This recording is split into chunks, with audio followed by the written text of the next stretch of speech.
आप देख रहे हैं न्यूज एंड चैनल। आप सभी का इस्तकबाल है न्यूज एंड चैनल पर। आइए देखते हैं आज की अहम खबरें। और पवन केस के जैसे केसों को जो अदालतें जो चल रहे लोकल में, जो सेटलमेंट ऑफिस जो चला रहे, जो ऑफिसर उनके कांटेक्ट में हैं उनको सस्पेंड करे तक और उनको सजा दिलाए तक अल्लाह की कसम सुकून से बैठने वाले नहीं है हम। और पवन केस और इब्राहिम हामदी के केस में हम बड़े पैमाने पे हम गवर्नमेंट से और कमिश्नर साहब से हम डिमांड करते कि ये केसों में बड़े पैमाने पे इंक्वायरी होना। सेटलमेंट ऑफिस क्यों चलाई जा रही जबकि हमारी अदालतें हैं, पुलिस स्टेशन है, सब कानून की सब सारे ऑफिसर मौजूद है। इनके पीछे इनको चलाने के लिए वो कौन से ऑफिसर है जो सेटलमेंट ऑफिस तक इनको भेजे। शाहिद नगर में हुए कत्ल पवन केस, पवन एससी कैंडिडेट पवन केस के सपोर्ट में आज हमारी ये प्रेस मीट है। मैं तमाम मीडिया जात पात भेदभाव देखे बगैर तमाम मीडिया के भाई बंदों का मैं दिल से शुक्रिया अदा करता हूं और अपील करता हूं कि मेरा बयान आगे पहुंचाए। जिसको सेटलमेंट के लिए 8 से 10 लाख की डिमांड करके जिसको बेरहमाना तरीके से पवन, एक हमारे नौजवान हमारे यूथ को जो कत्ल कर दिया गया। सेटलमेंट ऑफिस क्या है इसको समझना बहुत जरूरी है। आज हमारे बारकस, शाहीद नगर, चंद्रायन गुट्टा में ये सेटलमेंट ऑफिस बड़े पैमाने पे सिर्फ मुट्ठी भर समझो 8-10 ऑफिस ऐसे है। ये कैसे चल रहे, सेटलमेंट ऑफिस क्या है, और इसमें ये खुलासा जो हुआ, जो हमारे रचकोंडा महेश्वरम के जो डीसीपी साहब ने जो बेहतरीन कारनामा किया, मैं उनका दिल से मैं शुक्रगुजार हूं कि सही तरीके से अपनी बात रखी।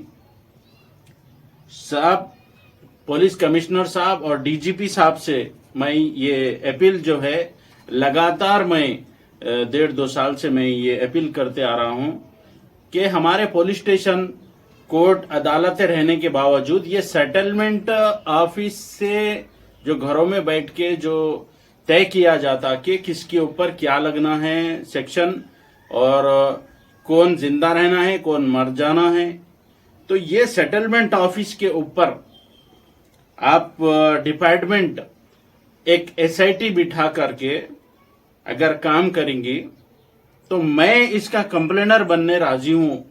मैं खुले तौर पे मैं खुद सामने आकर के जालिमों को जो सेटलमेंट ऑफिस चला रहे, बड़े पैमाने पे जो करोड़ों रुपए की जो धांधलियां हो रहे, इसमें साहब छोटे ऑफिसर इनके साथ है, सब इंस्पेक्टर्स वगैरह, हर एक सेक्टर में इनको मैनेजमेंट की जो आदत लगी हुई है। और एक पवन और एक इब्राहिम हामदी केस में, इब्राहिम हामदी केस में ये भी पवन की ही उम्र का एक नौजवान है। इसके फादर की 5 से 6 करोड़ की प्रॉपर्टी को यही सेटलमेंट ऑफिसों में लूट लिया और बांट दिया गया।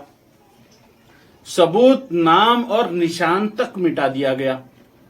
याद रहे, पवन एससी कैंडिडेट जो है उसके सिलसिले में हम उसके सपोर्ट में एक बड़े पैमाने पे हम रैली निकाल रहे हैं।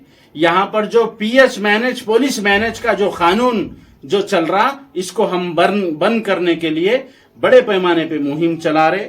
और मैं सोशल मीडिया के जरिए से पवन की फैमिली के जो लोग हैं, उसके जात पात के जो लोग हैं, उनसे अपील कर रहा हूं हमारी इस रैली में आप शरीक हो, ताकि हमारी हर बस्ती में हिंदू, मुस्लिम, सिख, ईसाई बराबरी से रहे और उनके साथ में बराबरी का सलूक हो।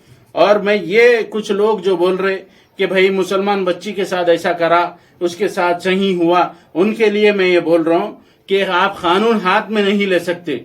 اگر وہ بچہ غلط کرا تو ان کو چاہیے کہ پولیس اسٹیشن جائے, عدالت جائے, وہاں فیصلہ ہوگا کہ کس نے کیا کیا نہیں کیا, وہاں پر اس کی سزا ہوگی. ہم اور آپ جو ہے کون کیا کرا اس کی سزا نہیں دیکھ سکتے, عدالت ہے اس کے لیے. اور ہر دور میں 1450 سال کے بعد سے آج تک کی عدالتیں قائم ہیں, وہی عدالتوں کو جو ہے ہم کو اور آپ کو ماننا چاہیے.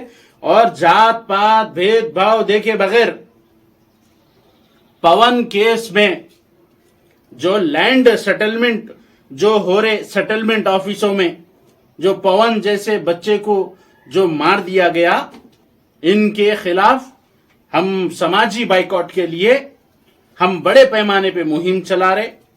اور اس میں چندران گٹا بارکس اور بالاپور لمٹ میں جو آفیسرز یہ لینڈ سیٹلمنٹ اور پون کیس کے جیسے کیسوں کو جو عدالتیں جو چل رہے لوکل میں جو سیٹلمنٹ آفیسز جو چلا رہے, جو آفیسر ان کے کانٹیکٹ میں ہیں ان کو سسپینڈ کرے تک اور ان کو سزا دلائے تک اللہ کی قسم سکون سے بیٹھنے والے نہیں ہیں ہم. اور پون کیس اور ابراہیم حامدی کے کیس میں ہم بڑے پیمانے پہ ہم گورنمنٹ سے اور کمشنر صاحب سے ہم ڈیمانڈ کرتے کہ یہ کیسوں میں بڑے پیمانے پہ انکوائری ہونا. سیٹلمنٹ آفس کیوں چلائی جا رہی جبکہ ہماری عدالتیں ہیں, پولیس اسٹیشن ہیں, سب قانون کی سب سارے آفیسر موجود ہے. ان کے پیچھے ان کو چلانے کے لیے وہ کون سے آفیسر ہے جو سیٹلمنٹ آفس تک ان کو بھیجے. اور میں تمام نوجوانوں نے حیدرآباد, شاہین نگر, بالاپور کے بارکس کے جتنے بھی ہے, آپ یہ ہماری مہم میں حصہ لیں. اور ہم انشاءاللہ تعالی آنے والے 4 شنبے کو ہم یہ بڑے پیمانے پہ ہم ریلی نکال رہے, شاہین نگر سے چار مینار تک, سیٹلمنٹ آفیسوں کے خلاف اور جھوٹی رجسٹریاں کرا کے جو ایک ایڈمنسٹریشن بنا لیے اور فیک لینڈ گریب کر کے معصوم بچوں کو, طاقتور بچوں کو دیکھ کر کے ان کو آپس میں جو لڑا کے جو غلط گیری کری, وہ یہی سیٹلمنٹ آفیسوں پہ. اگر قانون صحیح سے کام کرے گا, اگر صحیح سے ہر کیس قانون کے پاس جائے گا تو یہ قتل و غارت گیری رکے گی.